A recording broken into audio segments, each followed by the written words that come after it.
राधे राधे इस कथा का पूर्ण शीर्षक हमारे इंद्रेश उपाध्याय जी को जाता है।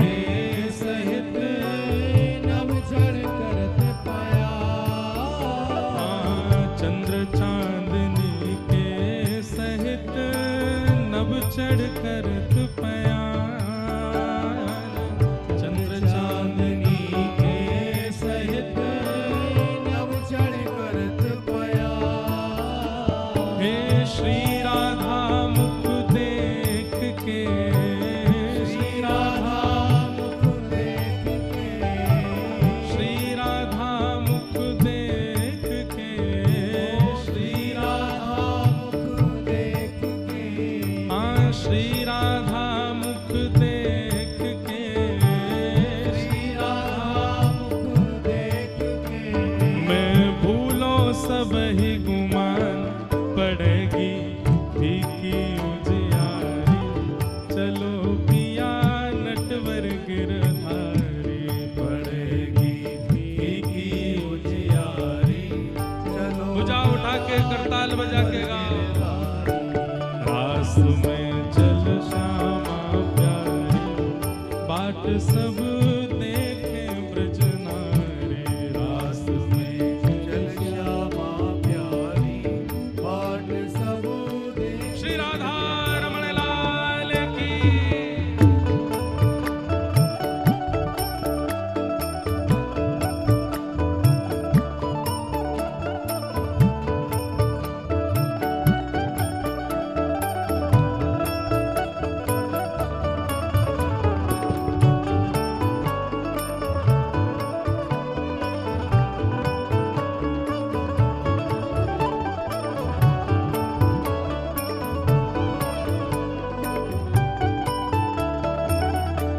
अब हमारे रास बिहारी ठाकुर जी प्यारे श्री राधा रमण लाल जी के अंग से भी उन्हीं के ही स्वरूप हमारे मध्य पधारे हैं पूज्य श्री पुंडरीक जी महाराज जी। एक बार जोर से कहो शरदोत्सव की बधाई हो, बधाई हो, बधाई हो, बधाई हो। महाराज जी को बधाई हो, बधाई हो। हमारी पूनम दीदी को बधाई हो, सब संतन को बधाई हो। चंद्र चांदनी के सहित नव चढ़ करत पयान। चंद्र चांदनी के सहित नव चढ़ करत पयान। नव चढ़ करत पयान। नव चढ़ करत पयान। नव चढ़ करत पयान। नव चांदनी के सहित नव चढ़ करत पयान। नव चढ़ करत पयान। नव चढ़ करत पयान। चंद्र चांदनी के सहित नव चढ़ करत पयान। चंद्र चांदनी के सहित नव चढ़ करत पयान। नव चढ़ करत पयान। नव चढ़ करत पयान। श्री राधा मुख देख के, श्री राधा मुख देख के, श्री राधा मुख देख के, श्री राधा मुख देख के, मैं भूलो सब ही गुमान फीकी पड़ेगी उजियारी। चलो पिया नटवर गिरधारी, फीकी उजियारी। चलो पिया नटवर गिरधारी।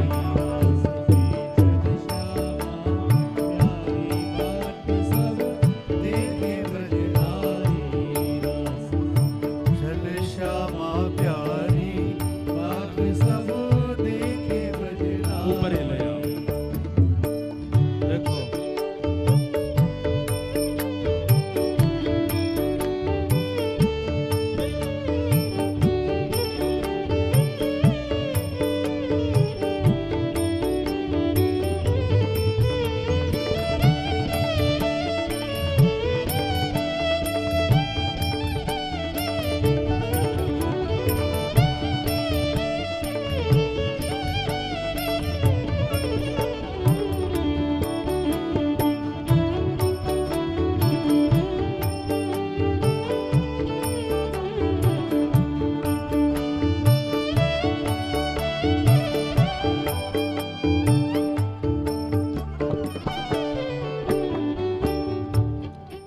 जो पद है ना, हमारे ब्रज को बड़ो पुरानो रसिया है और यहाँ में संवादात्मक वार्ता है किशोरी जी और ठाकुर जी की।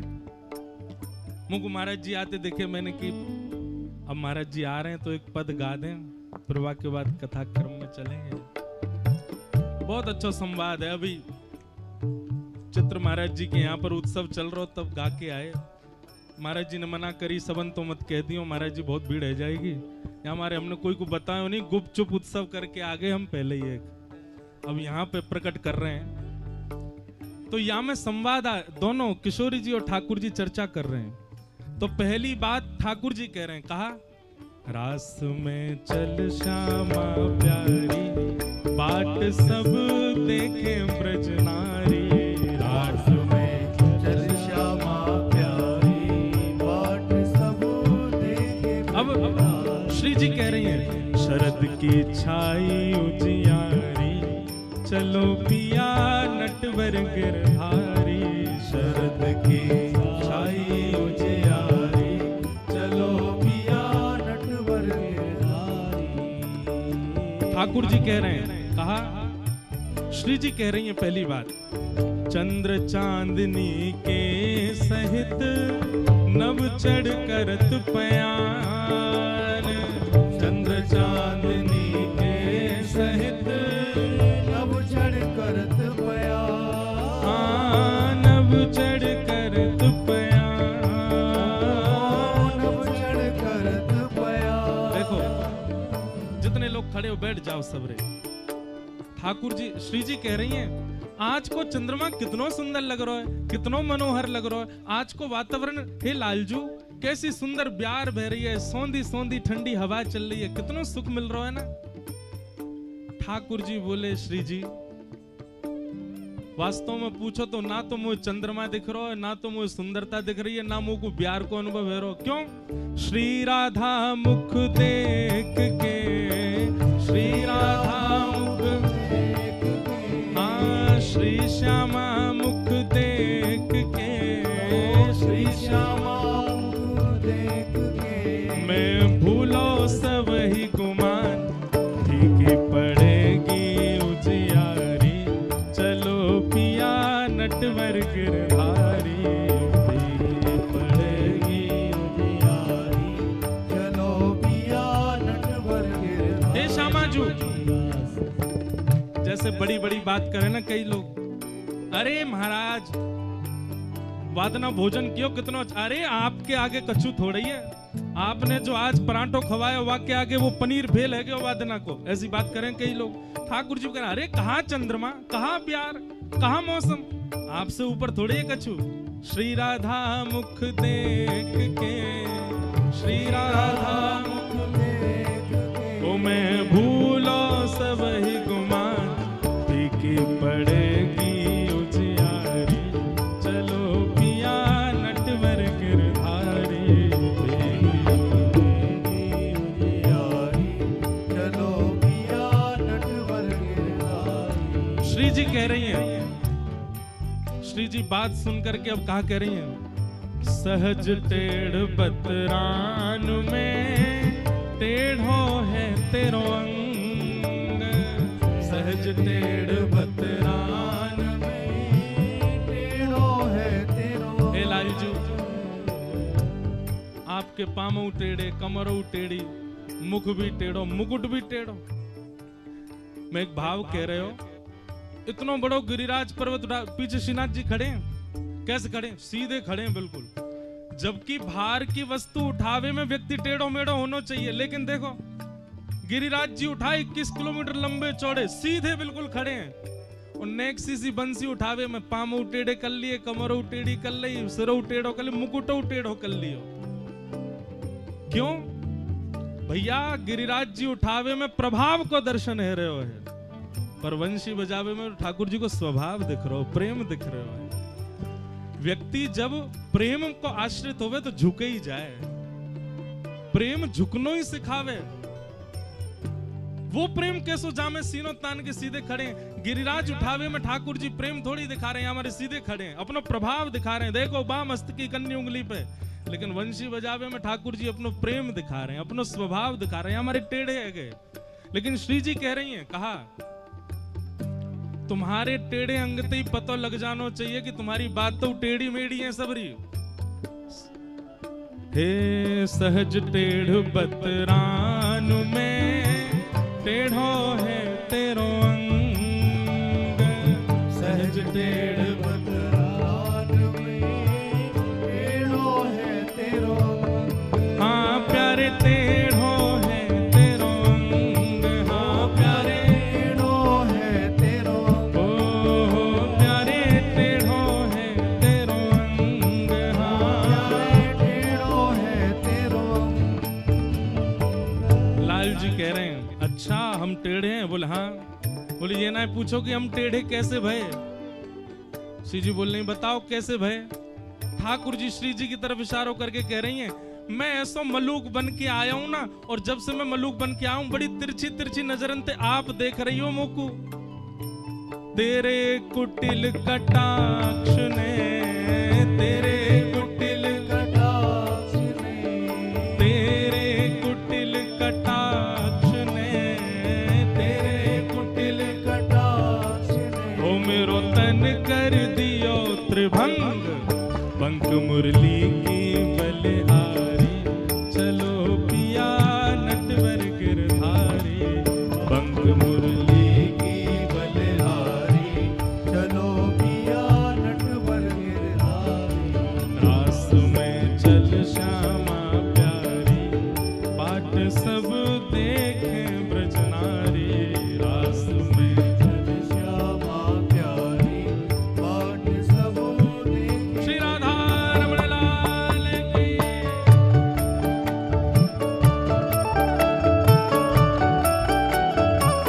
करताल बजा के गाओ।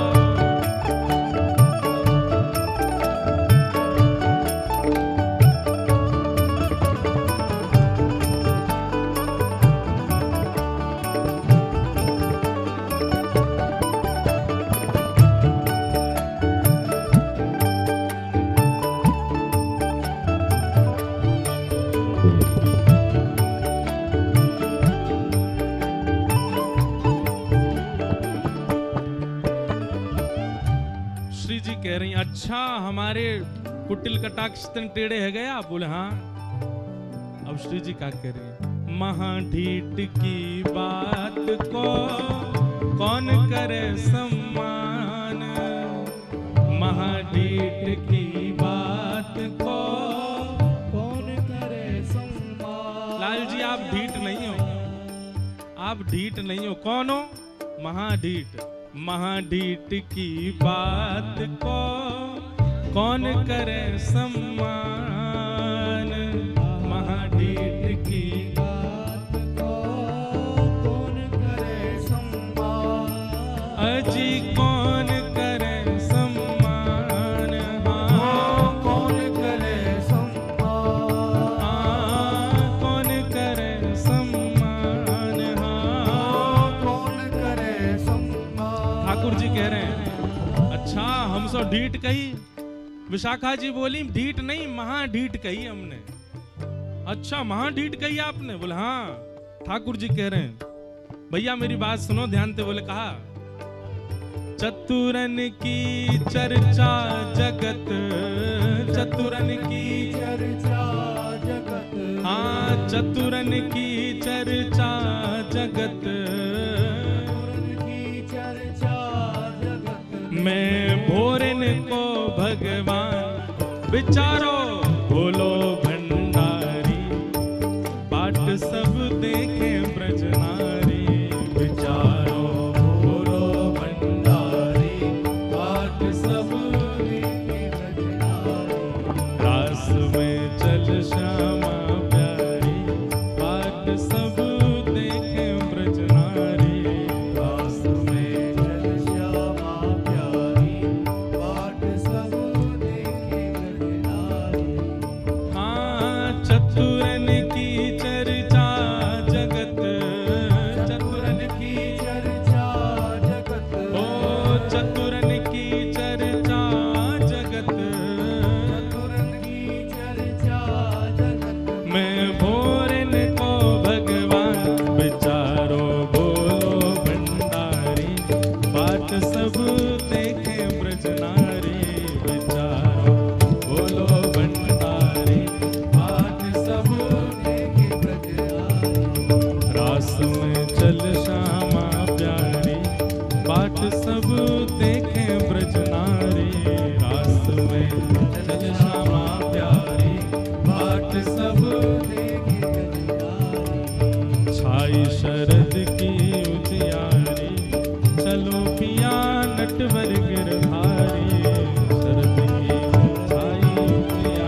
कृपा हम आप सब लोगन पर। आज सब संतजन पधारे हैं, हमारे पुंडरीक जी महाराज पधारे और सीधे लंदन ते आ रहे हैं, सीधे रास महोत्सव में। बताओ, कोई गोपी रास में वृंदावन ते आई है, कई गोपी नंदगाम ते आई हैं, कई गोपी बरसाने ते आई हैं, कई गोपी हरिद्वार ते आई है, कोई गोपी चंडीगढ़ ते आई है, कोई गोपी कहाँ कहाँ ते आई है, जे गोपी लंदन ते आई हैं। हैं तो अच्छा, ये हैं तो ब्रज की गोपी, पर आज रास में लंदन ते आई हैं और रास करवे ही आई हैं। हैं?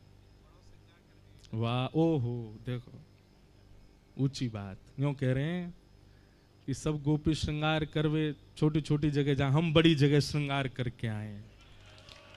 बड़ी गोपी बड़े जगह तो श्रृंगार करके आई है। तो भैया रास ठाकुर जी स्वयं अपनो श्रृंगार करें रास में।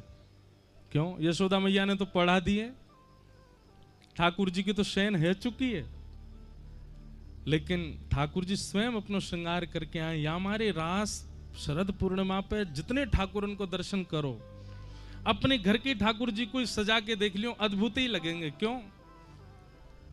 माध्यम आप बने हैं, पर ठाकुर जी अपना श्रृंगार स्वयं करें। क्यों? भक्तन सो मिलवे जानो है। अच्छा देखो, बाकी दिना तो भक्त जामे ठाकुर जी के पास दर्शन करवे, लेकिन आज ठाकुर जी पहले ही पहुंच गए और रास बिहार में जाकर के वृक्ष के नीचे खड़े होकर के बंसी बजा रहे हैं, टेर बजा रहे हैं और प्रतीक्षा कर रहे हैं सब गोपी इनकी कि सब गोपी आमे। और दिना तो भक्त प्रतीक्षा करें, पर शरद पूर्णिमा पर ठाकुर जी प्रतीक्षा करें गोपी इनकी। इसलिए महारास अद्भुत है। हमारे यहां 4 रात्रियों में सोने का विधान नहीं है वैष्णवों के लिए। पहली जन्माष्टमी, जन्माष्टमी को नहीं सोते, और इनमें सोने का विधान इसलिए नहीं है कि हमें जागरण करना, इसलिए नहीं कि इन 4 रात्रि में ठाकुर जी भी ना सोमे या हमारे हम कैसे सो सके। तो पहली जन्माष्टमी, ठाकुर जी रात्रि में जन्म लेकर के गोकुल आए हैं और रात भर जगे हैं, या भाव सो वैष्णव जन्माष्टमी को सोमे ना आए। ठाकुर जी को 12 बजे अभिषेक आदि जन्मोत्सव करने के बाद रात भर नाचो, उत्सव मनाओ, पर सोनो काई को, नंद घर आनंद भयो जय कन्हैया लाल की। दूसरो राधाष्टमी, राधाष्टमी को भी मत सो। क्यों? रात भर जागरण करो। सुबह 4 बजे किशोरी जी को प्रादुर्भाव होएगा, उदया तिथि में किशोरी जी पधारेंगी। तो जब तक किशोरी जी नहीं पधारे तब तक नाम संकीर्तन करो, तब तक नृत्य करो, तब तक उत्सव मनाओ। और सुबह किशोरी जी को जब जन्म हो जाए तब उत्सव मना करके, अब भोर ही गई 6-7 बजे, अब कहा सोनो, अब तो बधाई बांटो, बधाई लुटाओ, घर घर जाए करके सबन को बधाई दो। तो इसलिए दूसरी रात्रि है जन्माष्टमी, नहीं सोते। और तीसरी रात्रि शरद पूर्णिमा, ठाकुर जी रात भर नहीं सोते। और क्यों ना सोमे? भक्तन के संग मिलवे के काजे, उनके संग आनंद करवे के काजे ठाकुर जी ना सोमे, या हमारे भक्तन को भी नहीं सोना चाहिए, रात भर उत्सव होना चाहिए। और चौथी रात्रि दीपावली, दीपावली को भी सोवे को विधान नहीं है। अपने घर में पूजा आदि से निवृत्त रह जाओ और वाक्य बाद फिर रात भर जागरण करो। क्यों? अब ब्रज के भाव से ठाकुर जी दीपावली वाले दिना अन्नकूट सजाए करके बैलगाड़ी में सबन के संग पहुंचे गिरिराज जी। यहां करके परिक्रमा लगाई है, पंचामृत अभिषेक कियो गिरिराज जी को, मानसी गंगा में स्नान कियो। ठाकुर जी रात भर नहीं सोए, या हमारे दीपावली पे भी रात्रि में सोवे को विधान नहीं है। तो शरद उत्सव ये रात्रि को उत्सव है। और रात्रि को उत्सव क्यों है? क्योंकि रात्रि अपनों की होती है। ठाकुर जी पहले ही निमंत्रित कर चुके हैं सब गोपीन सो कि हम शरद पूर्णिमा की रात्रि में आपसे मिलेंगे। आज शरद की पूर्णिमा जब प्रकट भई, सब गोपियां अपने अपने भाव में लगी हैं। कोई दूध काट रही है, कोई अपना श्रृंगार कर रही है, कोई अपने बालक को दूध पिला रही है, कोई अपने पति को भोजन करा रही है, सब अलग अलग क्रियान में लगी हैं। और सब खिड़की से देख रही हैं कि शरद पूर्णिमा को चंद्रमा प्रकट है क्यों, ये वही रात्रि है जहां रात्रि के लिए ठाकुर जी ने हमको निमंत्रित किया कि हम वादना मिलेंगे।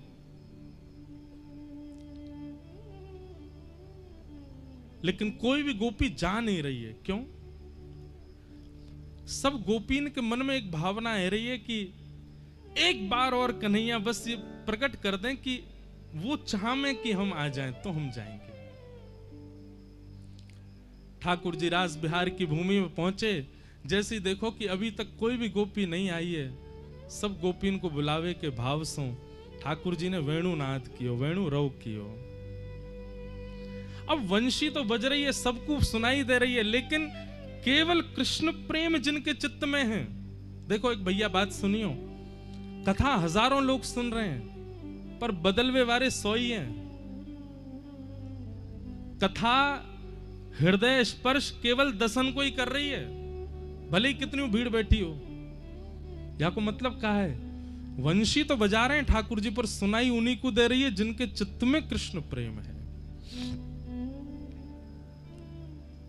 आज भी ठाकुर जी वंशी बजा रहे हैं, आज भी ठाकुर जी लीला कर रहे हैं, आज भी ठाकुर जी कोई विशेष पूर्णिमा के दिन ही ठाकुर जी नहीं कर रहे हैं, हर दिन पूर्णिमा है वृंदावन में, हर दिन रास बिहार हैरो है। पर अनुभव केवल उन्हीं को हैरो जो वह स्थिति में आ चुके हैं, जो वह स्थिति में पहुंच चुके हैं, उनको आज भी अनुभव हैरो ठाकुर जी को। पंडित श्री गया प्रसाद जी महाराज गिरिराज जी में नित्य अनुभव करते ठाकुर जी को। क्यों? क्योंकि चित्त में वो प्रेम की स्थिति आ चुकी है। मीराबाई, कुंभनदास, सूरदास, कृष्णदास, गोविंद स्वामी, इन सबन को नित्य दर्शन होते ठाकुर जी के, क्योंकि प्रेम की स्थिति और हृदय वाय स्थिति में आ चुका है कि ठाकुर जी इनको कभी भी अनुभव करा दें।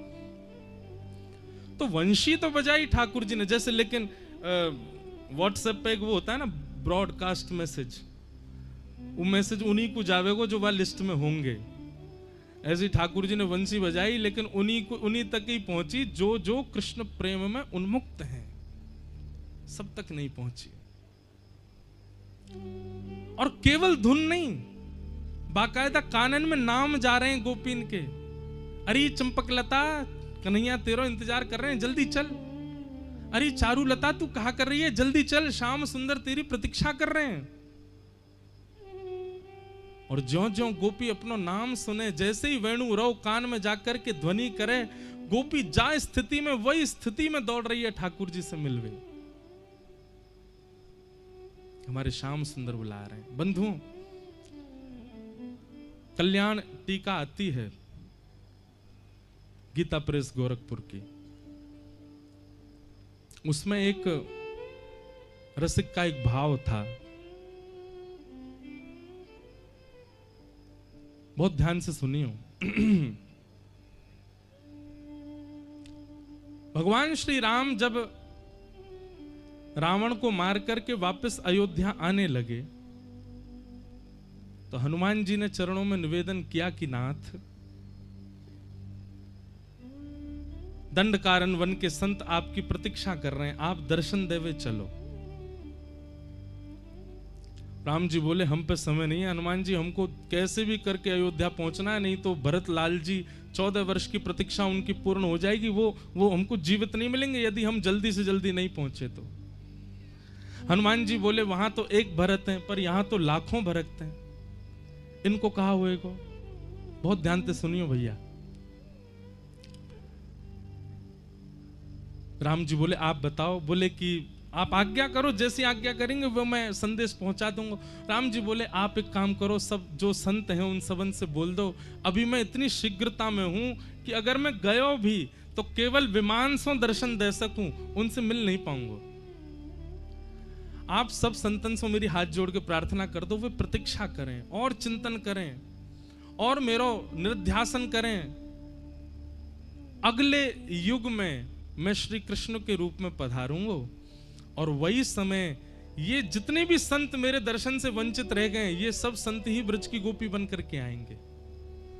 अभी तो केवल मेरे दर्शन को सुख ले पाएंगे, लेकिन द्वापर में जब मैं कृष्ण बन के आऊंगा तो जैसे प्रियतमा अपने प्रियतम के संग रहे, अंग संग करे, अपने प्रियतम के संग ही नाचे, वही के संग बैठे, वही सो बात करे, वाकू वही भाव सो देखे, वैसो अनुभव इन सबन को है पाएगो। तो आप मेरी तरफ से जाके इन सबन से प्रार्थना कर दो कि ये सब और चिंतन प्रगाढ़ करें और प्रतीक्षा करें।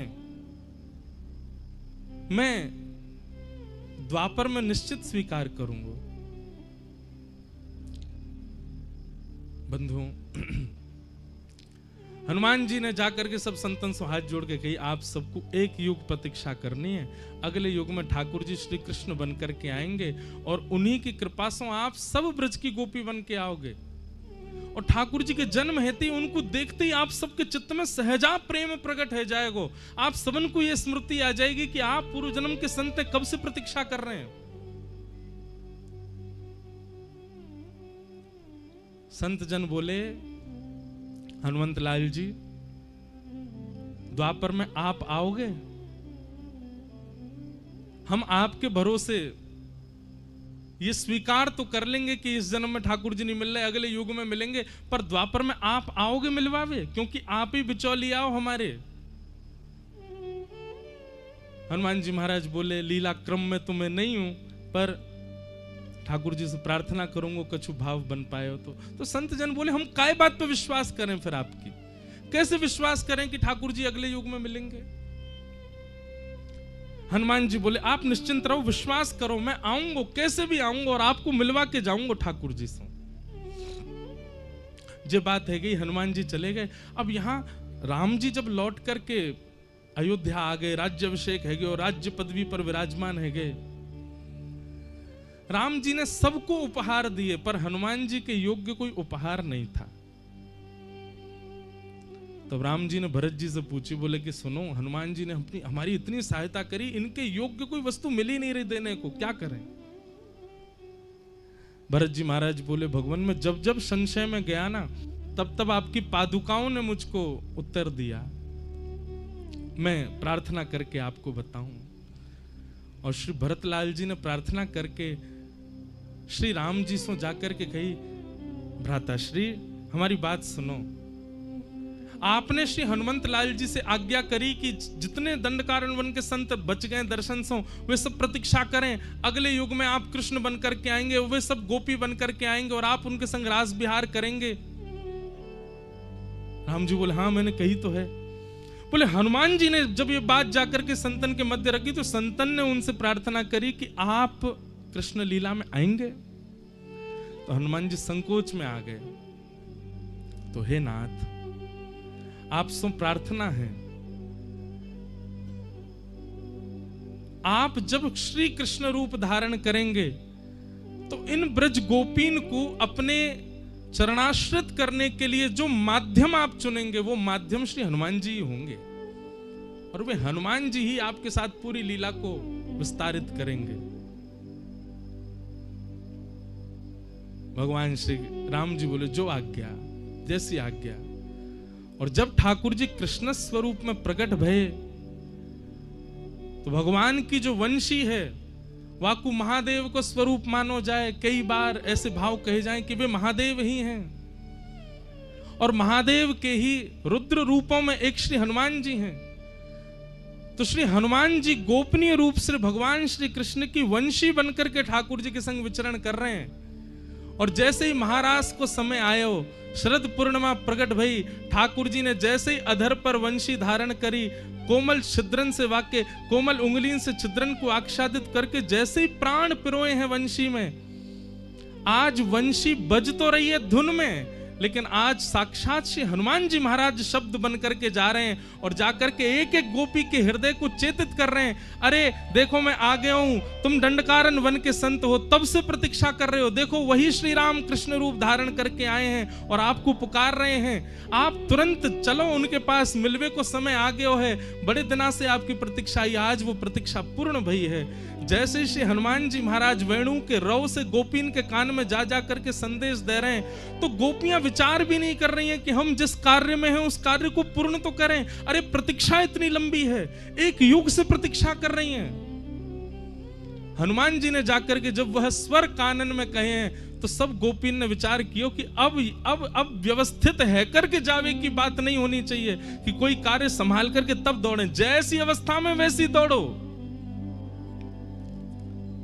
तो एक भाव से ठाकुर जी के जो वंशी है वो श्री हनुमान जी हैं। हनुमान जी जा जा करके सब गोपीन को चेता रहे हैं, अरे कहां सो रही हो तुम पूर्व जन्म की वह संत हो जो ठाकुर जी को दर्शन नहीं कर पाए, चलो ठाकुर जी के राज बिहार में। और सब गोपियां दौड़ी ठाकुर जी से मिलवे के लिए। शुकाचार्य जी वर्णन करें अद्भुत। अस्त व्यस्त दौड़ रही हैं, कोई ने एक आंख में काजर लगाए हो, दूसरी में लगा रही है, तभी कान में वेणु रहो जाके कह रहा हो, अरे चल गोपी तू श्रृंगार कर रही है, वहां सबरी गोपी पहुंच गई। तो एक आंख में काजल लगा के दौड़ी है, दूसरी में काजर लगाया हुआ नहीं। कोई सखी ने टोक दी, अरे तैने एक ही आंख में काजर लगाया, दूसरी में तो लगाया। दूसरी आंख में काजर लगावे जा रही है तो लेकिन वेणु को रौ बार बार सुनाई दे और बाहर खिड़की से एक एक करके गोपी दौड़ती जा रही है, उनकी नूपुर की ध्वनि से विचलित रहती जा रही है। अरे मैं कब तक रुकूं यहाँ पे, धैर्य चाहिए काजर लगावे को, और मेरो मन धैर्य धरना रहे हो। पूरा काजर लियो, हाथ में लेप के पूरे मुंह पे ही लगा लियो, दौड़ी। एक सखी बोली अब तो और बुरो करी आई, एक आंख में काजर लगायो वैसे ही आ जाती, पूरे मुंह पे काई गुपोती आई। तू नहीं जाने कन्हैया स्वरूप थोड़ी देखे। कन्हैया यदि स्वरूप देखतो तो ब्रजमंडल में सबसे सुंदर बन के आई पूतना, कन्हैया ने देखी भी नहीं। और अगर स्वरूप देख भी ले तो कहा भयो रास बिहार में कन्हैया उकारो और मैं उकारी, दोनों बढ़िया लगेंगे, ऐसी जाऊंगी मैं तो। कोई गोपी ने अपने केश काटे, आधे केशन में ही दौड़ रही है। कोई गोपी ने अस्त व्यस्त वस्त्र पहने, वही में दौड़ रही है। कहने को अभिप्राय कहा है भैया, जादना चित्त में चेतना के रूप में ठाकुर जी अनुभूति करा दें कि हाँ बुला रहे हैं। वास्तव में विचार मत करो कि या को व्यवस्थित करके हम जाएं, जैसे हो वैसे ही ठाकुर जी की तरफ दौड़ चलो। वृंदावन जानो है तो 4 बार सोचेंगे ये काम है जाए, ये व्यवस्थित है जाए, या कोई व्यवस्था कर दें, ये और ने ठीक है जाए, फिर जाएंगे। अरे जा अवस्था में हो वही में दौड़ चलो। वृंदावन के काजे सुसज्जित और व्यवस्थित है वे की आवश्यकता नहीं है। गोपियां सब दौड़ी, कई प्रकार बताए। शुकाचार्य जी के भाव से परीक्षित जी के मन में एक संशय आ गए हो, ये सब गोपियां परब्रह्म परमात्मा को प्रियतम मान करके दौड़ रही हैं। उनसे उन परमात्मा को जो किसी के बंधन में नहीं है, उनको ये प्रियतम बंधन बांध करके दौड़ रही हैं। शुकाचार्य जी कहते हैं परीक्षित, कंस शत्रु माने तो प्रश्न नहीं उठता, रावण शत्रु माने तो प्रश्न नहीं उठता, ये राक्षस ठाकुर जी को गालियां दें तो तुम्हारे चित्त में प्रश्न नहीं उठता, पर गोपियां ठाकुर जी से प्रेम कर रही हैं तो तुम्हारे चित्त में प्रश्न उठ रहा है। अरे सुनो, हम डंके की चोट पर बोलते हैं, ये गोपियां ठाकुर जी से प्रेम करती हैं, इतनी बात नहीं है कि मुतादोक्षज प्रिया, ये ठाकुर जी भी इनसे प्रेम करते हैं, ये ठाकुर जी की भी प्रियसी हैं। मैंने पहले दिन कथा का प्रारंभ भी इसी भाव से किया था कि गोपियों को हरिप्रिय नहीं है, गोपियां हरिप्रिया हैं, वो ठाकुर जी की प्रियसी हैं, ठाकुर जी को प्रिय हैं। ये गोपी प्रेम की ध्वजा 4 दिन का सत्र, आज तो रास पंचाध्याय विशेष है, बाकी का सत्र इसी विषय पर ही है ना कि हम ऐसा कहां करें कि हम हरिप्रिय बने, हम ठाकुर जी के प्रिय बने। गोपियां विचार नहीं कर रही हैं लोग क्या कहेगी, लाज क्या कहेगी, स्वरूप कैसा, व्यवस्था कैसी, जैसी हैं दौड़ पड़ी हैं ठाकुर जी की तरफ। यह एक गुण है वैष्णव का जो ठाकुर जी को प्रिय है। वो विचार नहीं कर रहा है अपने रूप स्वरूप और व्यवस्थाओं के लिए, बस आ रहा है मेरे पास।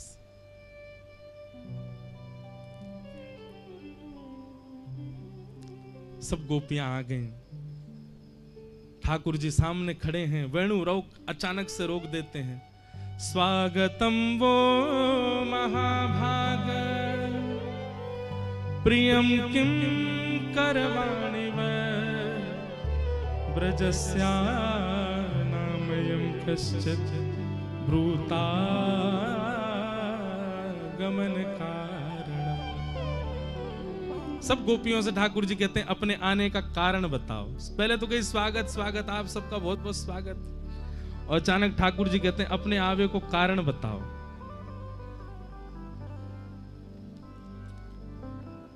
ठाकुर जी को स्वभाव है, एक बार जो उनकी शरणागति ले ले तो पहले तो वाको स्वागत करेंगे और फिर वाको दोबारा से सब संसार के प्रपंच दिखाएंगे। संसार ऐसो, संसार वैसो, परिवार ऐसो।